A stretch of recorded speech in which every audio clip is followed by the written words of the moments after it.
Hello everyone, welcome to another video. My name's Kante, and this is another Chelsea transfer video for you guys, where I've got three big main topics to speak about. Jan Oblak, the dream goalkeeper that every fan would like at their club, how Kepa could be used in a cash plus swap deal for Jan Oblak, and how realistic it could potentially be. Going to be discussing all the reports and giving my thoughts and opinions on the situation and the topic.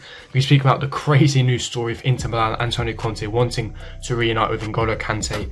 The silly headlines. Going to give you my thoughts and opinions, and also finishing off with Bayern Munich touting and wanting Baka as a potential replacement for Tolisso, etc, etc. But before I do get into it, make sure you smash the like button, subscribe, hit the bell notification, and leave me your thoughts and opinions in the comment section below. And as you can see, my barber's come through. Your boy has come through, fresh trim, got it earlier today.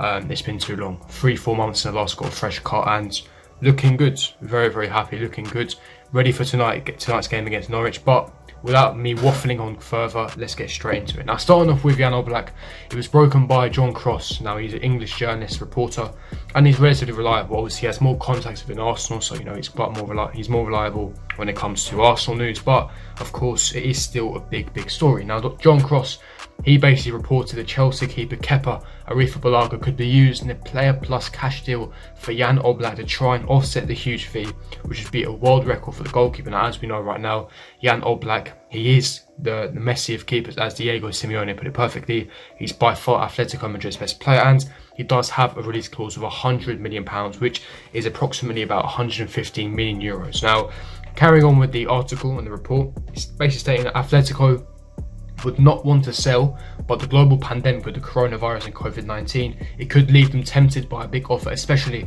if they were also gaining a replacement in Kepa as well. Of course, Kepa, he's a Spanish international, so he wouldn't have to settle into it quickly. Athletic are quite familiar with him. Of course, he had a very good time at Athletic Bilbao, and of course, like I said, he is pushing being Spain's number one. Obviously, would give a lot of coverage for Atletico, but they're different sort of keepers. Jan Oblak is a world-class keeper. He's arguably the best keeper in the world. Signing Kepa would be a massive downgrade by their part, and of course Atletico and Jan Oblak is the main reason why Atletico are so competitive these days. So unless we offered insane amounts of money, I don't see how this is completely realistic. However, what could also work in our favour is Atletico's financial situation. And like I stated here, we are in the midst of a global pandemic. Of course, many clubs, not just Atletico, are hit hard by the financial situation, but they've also got their stadium. The Vincent Calderone, which they recently got in the last 2 years, they still have to pay off their stadium. They still own incredible amounts of debt to the owner, around £200 million in debt to the owners.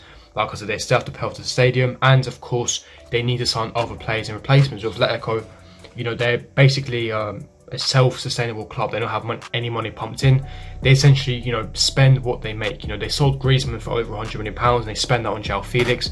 It's same with any player. They sign Costa, they sign Morata, but it's because it's funded by player sales in the past. So of course, if they want to sign Thomas Partey or Jan Oblak, then obviously get a replacement. Now, obviously, if we offered Kepa a direct replacement for Oblak and offered, crazy amounts, I'm talking about £50 million, £60 million, Atletico may consider, especially with the final situation. And if Jan Oblak is keen to leave Atletico, if he wants to hand in transfer requests and he does force a move, it may force Diego Simeone's and Atletico Madrid's hand to sell Jan Oblak this window. But like I said, for me, it's unrealistic. This is more of a dream signing, I'll be brutally honest. I don't see this happening. I'll be very surprised and shocked if this still happens. Definitely one of the, arguably in my opinion, the best goalkeeper in Europe, hands down. I don't see how this is realistic. I generally don't. I don't need to speak about him as a player, because we all know what type of player Jan Oblak is. He's, world-class reflexive, world-class shot-stopping abilities. His concentration, his distribution is quite decent as well. And, this is why he's one of the best keepers in the world. But, like I said, Atletico wouldn't let him go easily. And, of course, I don't see how this is realistic, especially with not many clubs interested in signing Kepa as well. So, we have that issue on top. But what do you guys think? Do you think Jan Oblak is realistic? I personally don't. I'd love Jan Oblak at Chelsea, but I don't see this as a realistic signing. Of course, I'd love him, he'd be a dream, but we have to be realistic. We want to sign Kai Havertz, we've already signed Werner, Ziyech, we want to sign a centre-back and left-back. Could I see this being realistic? No, but again, nothing is impossible in football. This is football, but like I said, it's unrealistic. But yeah, there's no disputing, there's no doubt I would love Jan Oblak at Chelsea.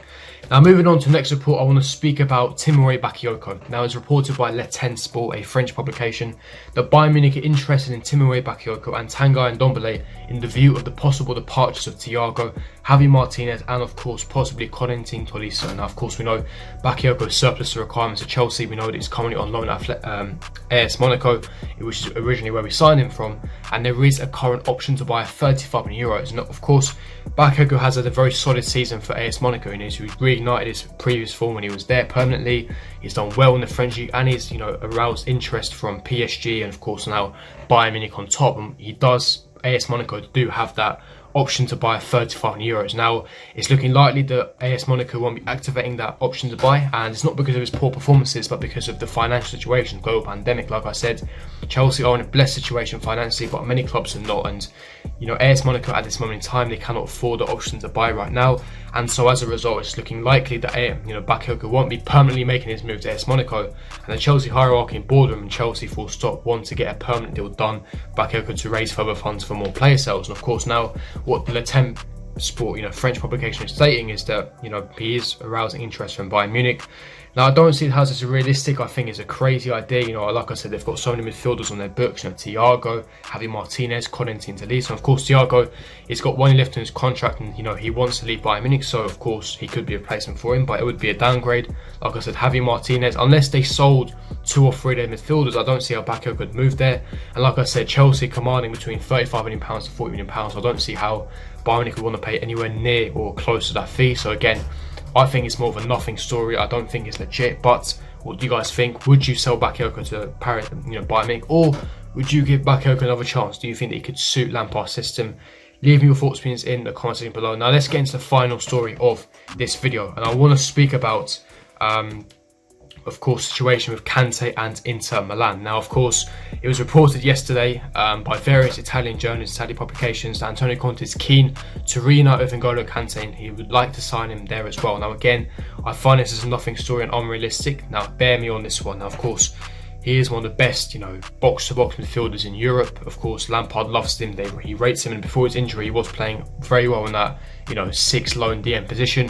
And yes, he has had a lot of injuries. He's picked up a lot of muscular injuries because of his athleticism, his hamstring injuries, his knee injuries, and it has been reoccurring in the last couple of seasons.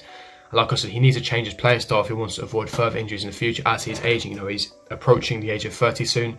But Antonio Conte, when he was at his best, when Antonio Conte was here, is keen to reunite with him. And obviously, there's no surprise as to why Antonio Conte would love Kante at Inter Milan. But again, it's the finances. Inter have already spent over £150 million. There's a bit of a clash and tension between Antonio Conte and Inter Milan boardroom because, of course, they've spent so much money, and Antonio Conte is threatening to essentially leave. And he's done this at Juventus, he's done this at Chelsea, as we know. And there's a bit of a rift, there's some friction between both of them. So I don't see how they're going to splash another £90, £100 million, which is what Chelsea would require or demand for N'Golo Kante's services. I don't see how that is realistic in any possible way. Again, I find this is a nothing story. I think N'Golo Kante is here to stay. He still is on a long contract of over £200,000 a week on a 4-year contract. He is here for long term, and Lampard rates him very, very highly. I don't see, unless you've got a mammoth, extortionate offer for N'Golo Kante, I don't see how he would leave realistically. But that is just my thoughts, opinions. Leave me your thoughts, opinions in the comments below. Do you think N'Golo Kante would leave Chelsea to Inter Milan, or do you think N'Golo Kante is here for the long run? And finally, finishing off this transfer daily video, I want to speak about Kai Havertz's latest updates. Now, of course, we know that Kai Havertz is heavily linked with Chelsea. We know that Chelsea will secure the deal soon, and it is looking like we can secure a deal in the next 2-3 weeks. Of course, the only stumbling block is the price valuation between Bayer Leverkusen and Chelsea. Bayer Leverkusen want €90 million, Chelsea want around €75 million. It's looking likely that we will be adding, significant add-ons and bonuses to essentially sweeten the deal. And of course, Chelsea, luckily, looking likely to secure Champions League football. Southampton and Bournemouth doing us a massive favour, with us still sitting in third, with playing in relegated Norwich tonight. It's looking likely that Chelsea will be securing Champions League football, giving us that extra budget, extra funds, and of course, more attraction to Kai Havertz, and of course, Timo Werner, the project that we're selling to him, the enticing to him. It's looking likely Kai Havertz will sign for Chelsea. Personal terms will not be a problem, as Fabrizio Romano reported. It's just the pricing up and the valuation, but it's very, very likely that Kai Havertz will be signing for Chelsea. Be confident, be optimistic. It's happening, lads. Honestly, very, very excited for this one. But I'm going to wrap up the Chelsea transfer daily video for you guys. If you did enjoy it, don't forget to smash like button, subscribe, hit the bell notification, and leave me your thoughts in the comment section below. And I will see you guys for my next video. Peace.